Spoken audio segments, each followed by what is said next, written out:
Hello students, स्वागत है आपका आपके अपने चैनल एमसीएम कक्षा पर। और मैं आपका अपना रिजवान सर। जैसे कि आपको मालूम है, हम बनाते हैं यहाँ पे क्लास 9, 10, 11, 12 के रिस्पेक्टिव सब्जेक्ट्स की वीडियो। और आपको मालूम है कि हमने अपने लास्ट लेक्चर के अंदर क्लास 10th का एक बहुत इंपॉर्टेंट चैप्टर उठाया जिसका नाम था त्रिकोणमिति, ट्रिग्नोमेट्री। और उसके अंदर हमने आपको एक बेसिक कंसेप्ट बताया था जो पाइथागोरस थ्योरम के ऊपर क्वेश्चंस हमने करवाए थे। उसी कंसेप्ट को आगे बढ़ाते हुए आइए एक दो क्वेश्चन करते हैं और अपनी इस वीडियो को आगे बढ़ाते हुए हम नेक्स्ट क्वेश्चन, नेक्स्ट कंसेप्ट की तरफ चलेंगे जो आपको अपने एग्जाम के अंदर देखने को मिलेंगे। आइए हमारे साथ बने रहिए और हमेशा पढ़ते रहिए हमारे साथ। तो पहला क्वेश्चन है हमारा कि फाइंड साइन पी प्लस में cos P in the given figure. अगर आपको ये डिफाइन करके दे दिया कि ये हमारे पी है तो हमें मालूम है कि अगर उसने ये पी लिया है यानी ये वाला थीटा है तो ये थीटा है तो ये हमारा बेस हो जाएगा, ये हमारा परपेंडिकुलर हो जाएगा और ये हो जाएगा हमारा हाइपोटेनस। और जैसे कि आपको मालूम है कि आपके जो ट्रिग्नोमेट्रिक रेशियोज हैं वो आपको याद रखने हैं कि साइन थीटा होता है P by H, cos theta होता है बी बाय एच और टेन थीटा होता है पी बाय बी। इन ट्रिग्नोमेट्रिक रेशियोज को आप जरूर याद रखेंगे। और इसके लिए आपको बता भी दिया था, पंडित बद्री प्रसाद हर हर बोले सोना चांदी तोले, ये बहुत कॉमन सा है जो शुरू से चला ही आ रहा है फॉर्मूला, आप इसको याद कर लें। आइए क्वेश्चन को आगे बढ़ाते हैं। कहते हैं कि साइन पी कितना होगा, तो साइन पी होगा आपका P बाय एच यानी कि 24 अपॉन में 26 और कॉस P कितना होगा आपका B बाय एच यानी कि 10 अपॉन में 26। सिंपली क्या करना है, आपको इसको ऐड कर देना है। साइन P प्लस में कॉस P 24 बाय में 26 प्लस 10 अपॉन में 26, यह आ जाएगा आपका 26, 24 प्लस में 10 यह आ जाएगा आपका कितना 34 अपॉन में 26। जो सिंपलेस्ट आप निकाल सकते हैं इसको निकाल देंगे तो फाइनली आ जाएगा 17 बाय 13। देखिए स्टूडेंट कितना सिंपल सा क्वेश्चन है। इस तरह के क्वेश्चन एक एक मार्कर के अंदर खासकर जिनके पास बेसिक मैथमेटिक्स है वो आ जाते हैं। अब बढ़ते हैं हम अपने अगले क्वेश्चन पे जो पाइथागोरस थ्योरम के ऊपर डिपेंडेंट है। बहुत इंपॉर्टेंट क्वेश्चन है जो एनसीईआरटी का ही क्वेश्चन है। देखिए स्टूडेंट क्या कहता है कि एक ट्राइंगल है एबीसी जिसके अंदर राइट एंगल बी पर है। तो आपने एक डायग्राम बना लेना है, प्यारा सा डायग्राम बनाएंगे। यहाँ पे आप राइट एंगल बी पर है तो बी लिख लिया। उसके बाद ये कहता है given that A B plus में ए सी 25 सेंटीमीटर है और ये बी सी दिया 5 सेंटीमीटर। फाइंड करो कॉस ए कॉस बी और या टेन ए जो भी आपसे पूछा है। एक छोटी सी बात यहाँ पे ध्यान रखिए कि अगर आपसे उसने 10A 10C जो पूछा है ना तो आप कोशिश कीजिए कि जो एंगल आपने पूछा है वो आप यहाँ बना लीजिए। ये आ जाएगा आपका A B और ये तीसरा ऑटोमेटिक हो जाएगा C। इससे क्या होगा कि आपके गलती के चांसेस कम हो जाएंगे और आपको आसानी से भी महसूस होगी। तो ये कहते हैं कि ये AB और AC ये देखिए इनका सम दिया हुआ है कितना 25। तो AB प्लस में AC दे रखा है आपको 25 सेंटीमीटर। ठीक है, अब आपको ये मालूम है कि अगर एक 25 किसी का सम है, अगर किसी को हम 10 मान लेंगे तो माइनस करके दूसरा 15 आएगा। तो इसी तरीके से मैंने यहाँ पे लेट कर लिया कि ए बी को मैं मान लेता हूँ x सेंटीमीटर, ये x सेंटीमीटर आ गया तो ऑटोमेटिक जो मेरा ए सी आ जाएगा वो आ जाएगा आपका 25 माइनस एक्स। तो ये आ गया आपके पास 25 माइनस एक्स सेंटीमीटर। और स्टूडेंट से दे रखा है उसने कि BC कितना आपके पास 5 सेंटीमीटर है। अब बस सिंपल क्या करना है, आपको पाइथागोरस थ्योरम अप्लाई करनी है, x की वैल्यू फाइंड करनी है, साइड्स निकल आएंगी, परपेंडिकुलर बेस और हाइपोटेनस आ जाएगा और फिर फाइनल जो पूछा हुआ वो बताएंगे। तो ये कहता है कि यूजिंग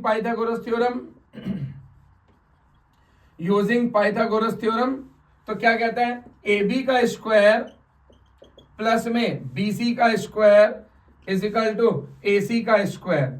तो AB का स्क्वायर का मतलब हो गया एक्स स्क्वायर, BC का स्क्वायर मतलब 5 का स्क्वायर, AC का स्क्वायर मतलब 25 माइनस एक्स का होल स्क्वायर। तो ये एक्स स्क्वायर रहेगा, ये 25 और इसमें हम फॉर्मूला लगा देंगे a माइनस बी का होल स्क्वायर। तो 25 का स्क्वायर आ जाएगा 625 प्लस एक्स का स्क्वायर आ जाएगा माइनस 2ab है तो 25 इंटू एक्स इंटू 2 करेंगे तो कितना आ जाएगा आपके पास 50x। और ये स्टूडेंट एक्स स्क्वायर से एक्स स्क्वायर चला जाएगा, इधर आएगा माइनस होगा। अब आप एक काम करिए 50x को इधर ले आइए, साइन चेंज हो जाएगा, 25 को उधर ले जाइए, 625 माइनस में 25 तो यहां से निकल के आ जाएगा आपका 50x इज इक्वल टू 600 और फाइनली x आ जाएगा आपका 600 अपॉन में 50, 0 से 0 गया और ये कट के आपके पास कितना आ गया 12 सेंटीमीटर। यानी कि स्टूडेंट आपके पास आ गया है कि AB is equal to 12 centimetre है। तो अब एक बार डायग्राम अपने लिए बना लीजिए। यहाँ पे ये बी हो गया, ये ए हो गया, ये सी हो गया। ए बी एक्स माना था, ये 12 सेंटीमीटर निकल के आ गया, ये आपका 5 सेंटीमीटर आ गया। और स्टूडेंट 25 में से 12 को अगर माइनस करोगे तो कितना आ जाएगा? 13 सेंटीमीटर। उसने हमसे पूछा क्या है? Sign A cos A ten ए, यानी इसी एंगल को लिया है, तो ये मेरे लिए बेस हो जाएगा, ये परपेंडिकुलर हो जाएगा और ये हो जाएगा हाइपोटेनस। देखिए ज्यादातर बच्चे कर जाते हैं ऐसी गलती कि वो जल्दबाजी में कुछ भी वैल्यू रख देते हैं। थोड़ा सा ध्यान रखना है आपने। जैसे उसने पूछा कि साइन ए क्या होगा, तो परपेंडिकुलर अपॉन में हाइपोटेनस यानी कि 5 अपॉन में 13। कॉस ए क्या होगा, तो वो हो जाएगा बेस अपॉन में हाइपोटेनस यानी कि 12 अपॉन में 13। और टेन ए क्या होगा, तो टेन ए होगा आपका कितना? परपेंडिकुलर अपॉन में बेस यानी कि 5 अपॉन में 12। तो ये जो हमने अपनी लास्ट वीडियो में सीखा था, ये उसके ऊपर कुछ बेसिक क्वेश्चन है, आप इनका स्क्रीनशॉट लीजिए, फिर हम आगे बढ़ते हैं। आइए स्टूडेंट्स आगे बढ़ते हैं। अब देखिए हमारे पास जो नेक्स्ट कंसेप्ट है वो है कि जो हमारे ट्रिग्नोमेट्रिक रेशियोज हैं, इन ट्रिग्नोमेट्रिक रेशियोज को डिफरेंट एंगल्स के ऊपर हमने पढ़ना है। तो देखिए जैसे कि आपको मालूम है कि आपका एक कार्टेशियन प्लेन होता है, तो कार्टेशियन प्लेन को आप 4 हिस्सों में बांट सकते हैं जिसको हम क्वाड्रेंट कहते हैं। और हमारे पास क्वाड्रेंट के अंदर उसने हमें ट्रिग्नोमेट्रिक रेशियोज की value 0 degree, 30 degree, 45 degree, 60 degree और 90 डिग्री पर कंस्ट्रेंट किया है। लेकिन ऐसा नहीं है कि सिर्फ साइन 90 ही लास्ट वैल्यू होती है। देखिए साइन की जो वैल्यू है ना, ये बहुत आगे तक जा सकती है, जितना मर्जी आप साइन निकाल सकते हैं, कॉस निकाल सकते हैं। लेकिन अभी क्लास 10th के लिए हमें इन सब की बात करनी है। तो एक छोटा सा टेबल बनाने जा रहे हैं हम कि ये किस तरीके से sine 0, cos 0, tan 0, sine 45, cos 45 निकलता है। देखिए स्टूडेंट, वैसे तो आपको ये टेबल याद होना चाहिए, लेकिन अगर 1% ऐसा है कि आप भूल जाते हैं तो आप जल्दी से इसको बना सकते हैं। किस तरीके से? देखिए आपने 4 क्वाड्रेंट में इसको बांटा है, तो हम यहां से शुरू करते हैं। 0, 1, 2, 3, 4 और 4 में बांटा है तो अपॉन में 4, ये भी 4, ये भी 4, ये भी 4 और ये भी 4। और कर दीजिए आप इसका अंडर रूट,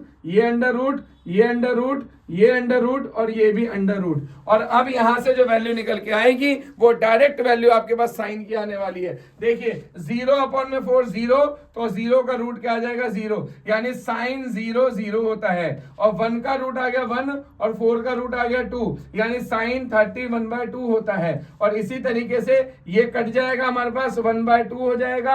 अब 1 का रूट 1 आ गया और 2 का आ जाएगा अंडर रूट 2, यानी साइन 45 1/√2 होता है। इसी तरीके से साइन 60 निकालना है, √3 का √3 रहेगा और 4 का बन जाएगा 2, यानी साइन 60 √3/2 हो जाएगा। और ये यहां से कट गया 1 हो गया, यानी साइन 90 कितना हो गया? 1 हो गया। ये बहुत सिंपल तरीके से आपके पास साइन की वैल्यूज आ गई हैं। अब बस करना क्या है कि आपको उठा के साइन की वैल्यूज को पलट के रख देना है। ये वैल्यू आ जाएगी आपकी साइन कॉस 0 की, ये वैल्यू हो जाएगी आपकी कॉस 30 की, ये वैल्यू आपकी रहेगी कॉस 45 की, ये हो जाएगी कॉस 60 की और ये वाली हो जाएगी कॉस 90 की। बहुत सिंपल है।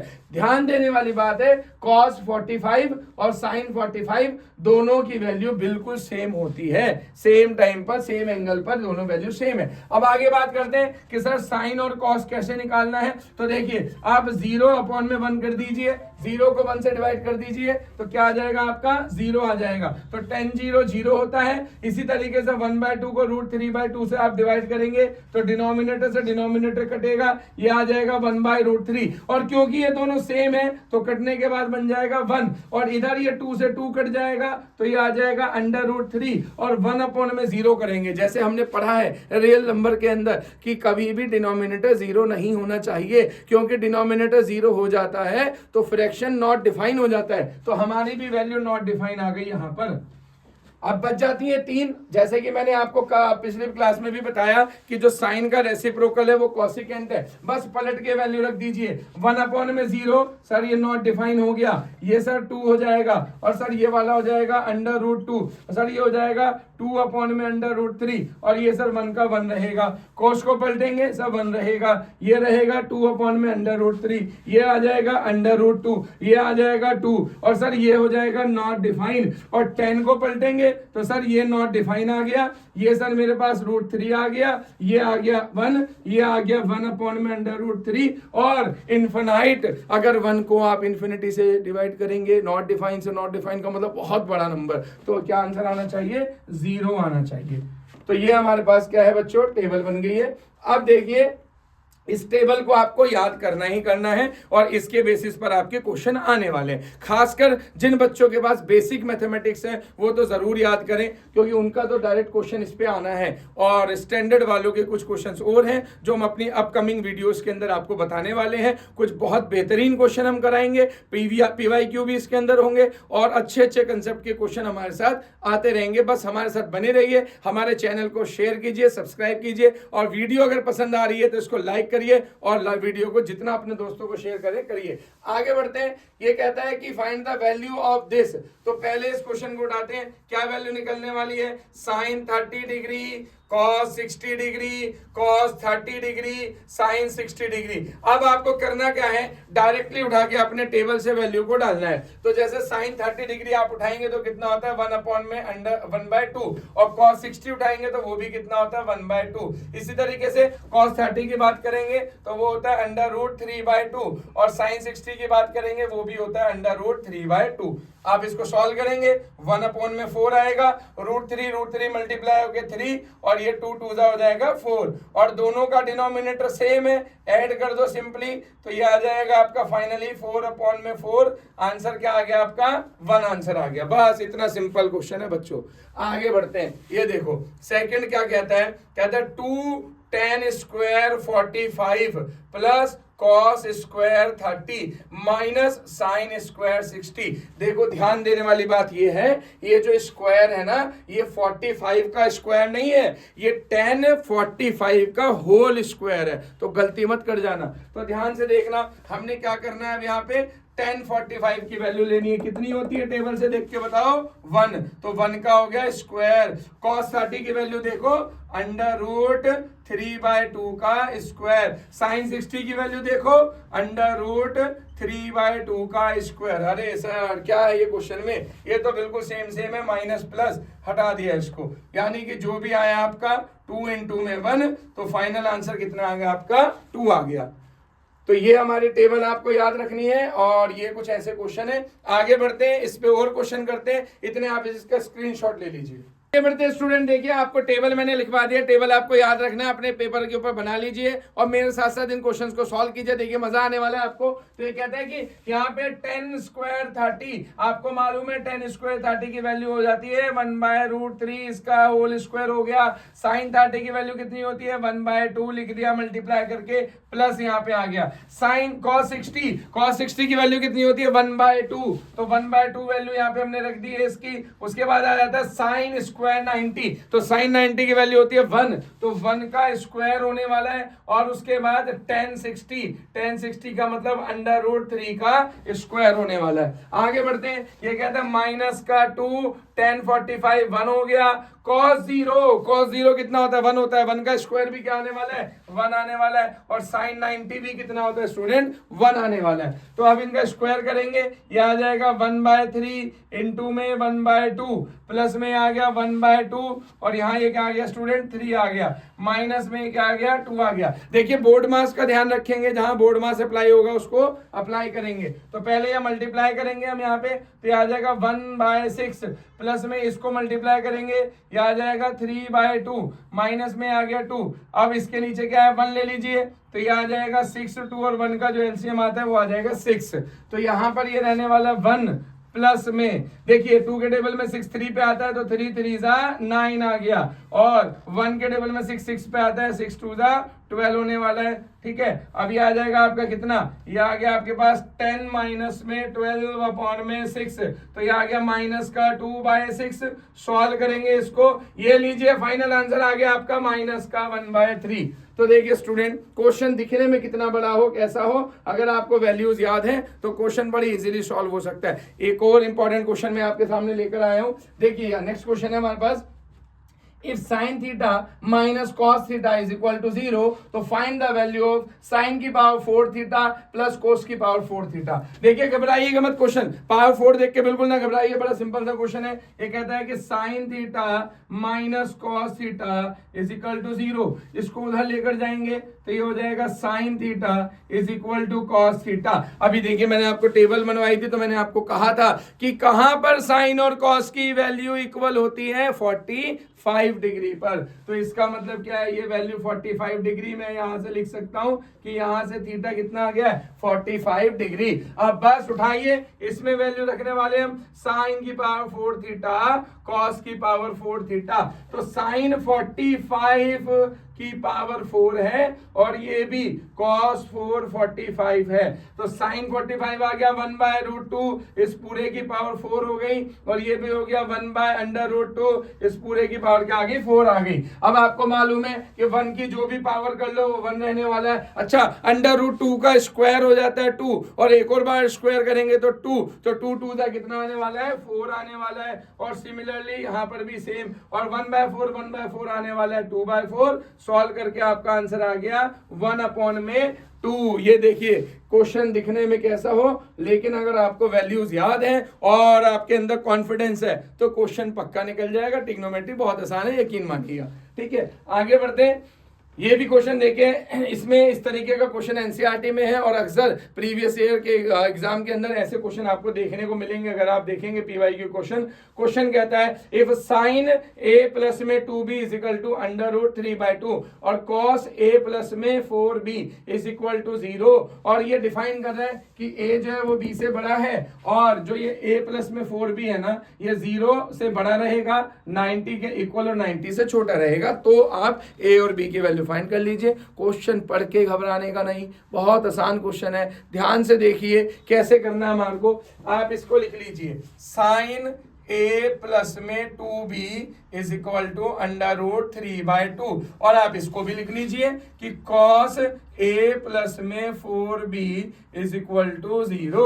अब कहते हैं कि ये साइन थीटा, ये थीटा मान लेते हैं हम इस पूरे को, साइन थीटा √3/2 कहाँ होता है सर, ये होता है साइन 60 पर। तो मैंने इसको लिख लिया साइन a प्लस में 2b, और अब मैं इसको कंपेयर कर दूं। स्टूडेंट एक बात ध्यान रखिएगा, बच्चे ऐसे काट देते हैं, ये नहीं कटेगा, कंपेयर होगा। ऑन कंपेयरिंग करने के बाद आपको क्या मिलने वाला है, a प्लस में 2b इज इक्वल टू 60। ये लीजिए, ये आपकी लीनियर इक्वेशन बन के आ गई a और b के अंदर। अब आइए आगे बढ़ते हैं। कहता cos थीटा, कहता cos 0 कहां पे होता है, तो cos 0 होता है 90 डिग्री पे। तो इसका मतलब मैं इसको लिख सकता हूं cos a प्लस में 4b is equal to cos 90 degree, और कंपेयर किया मैंने तो a प्लस में 4b आ गया मेरे पास 90। ये आ गई मेरे पास दूसरी इक्वेशन। अब आपकी मर्जी है, आप इसको एलिमिनेशन से, सब्स्टिट्यूशन से कैसे सॉल्व कर दें। मेरा फेवरेट एलिमिनेशन, मैं करता हूं इसको एलिमिनेशन से। देखिए a प्लस में 4b इज इक्वल टू 90, और ये आ गया a प्लस में 2b is equal to 60। Sign change कर दिए और ये कट गया, और 4b में से 2b गया तो आ गया 2b, और 90 में से 60 गया तो आ गया 30। यहां से b निकल के आ गया 30/2, और बड़ा ही सिंपल से आ गया आपको b is equal to 15 degree. और जैसे ही b 15 आया, आपकी मर्जी है यहां रख लो, आपकी मर्जी है यहां रख लो, चलो इसमें या इसमें किसी में रख लो, जगह देखते हुए हम यहां रख लेते हैं b कितना आ रहा है आपका 15 इज इक्वल टू 60। तो ये आ जाएगा a प्लस में 30 इज इक्वल टू 60। तो ये 30 इधर चला जाएगा, ये हो जाएगा -30 जाके, और फाइनली a कितना आ जाएगा आपका 30 डिग्री। हाँ देखो, ये कहा था कि a b से बड़ा है, बिल्कुल सर बड़ा है। तो ये कुछ इंपॉर्टेंट कंसेप्ट है और इनके ऊपर ये क्वेश्चन है जो आते हैं, आप इनका स्क्रीनशॉट लीजिए। आगे बढ़ते हैं, आइए स्टूडेंट्स आगे बढ़ते हैं, अपना नेक्स्ट क्वेश्चन करते हैं। नए कंसेप्ट पे ये कहता है कि sin x प्लस में cos y is equal to 1, और दिया हुआ है उसने x is equal to 30 degree. Find करना है y आपको, और y बता रखा है कि उसने क्या है कि ये एक्यूट एंगल है। जैसे कि आपको मालूम होगा एक्यूट एंगल क्या होता है, जो 90 डिग्री से छोटे होते हैं। आइए इसको करते हैं। ये हो जाएगा आपका sin x प्लस में cos y is equal to 1, x की जगह डाल दीजिए यहाँ पर 30 प्लस में cos y is equal to 1। ये आ जाएगा आपका 1/2 प्लस में cos y is equal to 1। अब ये 1/2 उधर जाएगा तो cos y आ जाएगा 1 माइनस 1/2 और एक में से आधा गया तो आधा ही बचने वाला है, तो ये बचेगा 1/2। और अब अगर आपको टेबल याद हो चुकी है तो आपको मालूम होना चाहिए कि cos की वैल्यू 1/2 कहां पर होती है। बोले सर ये वैल्यू होती है 60 डिग्री पर। तो कंपेयर करने के बाद y कितना आ गया आपके पास, 60 डिग्री आ गया। और चेक करिए क्या ये एक्यूट एंगल है, हाँ सर ये एक्यूट एंगल है। तो उम्मीद है कि ये कंसेप्ट आपको समझ में आ रहे होंगे, ठीक है। और हमारी इस वीडियो को अपने दोस्तों के साथ शेयर कीजिए और कह दीजिए अपने स्कूल के अंदर कि मैथ्स पढ़नी हो गई है अब आसान, क्योंकि यूट्यूब पे आ चुके हैं हमारे सर रिजवान। आइए जल्दी से ये देखिए, अगर ये क्वेश्चन आपको समझ में आ रहे हैं तो जल्दी से इनका आंसर कमेंट सेक्शन में हमें बताइए। हमारे चैनल को लाइक कीजिए, शेयर कीजिए, सब्सक्राइब कीजिए। हमारी मेहनत को आप पसंद कर रहे हैं तो जरूर हमारे चैनल को लाइक शेयर सब्सक्राइब कीजिए। बस पढ़ते रहिए हमारे साथ।